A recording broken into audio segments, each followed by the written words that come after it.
Onion slice cut చేశాను, మిర్చి మసాలా పెట్టి రెడీ చేసేసా. ఇక్కడ వచ్చి బనానా చిప్స్, ఇక్కడ పిండి కూడా కలిపి రెడీ చేసి పెట్టుకున్నాను. ఆయిల్ వేడెక్కింది. మిర్చి బజ్జీ,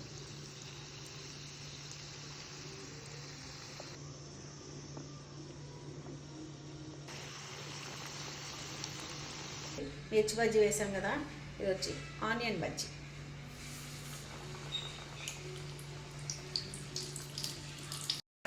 ఎంజాయ్ చేస్తాం వర్షాకాలం అయితే.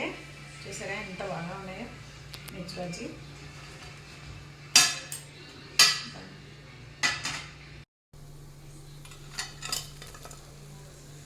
మిర్చి బజ్జీ, ఆనియన్ బజ్జీ, అరటికాయ బజ్జీ రెడీ. మా వారికి ఇస్తాను, నేనే చేసేస్తాను.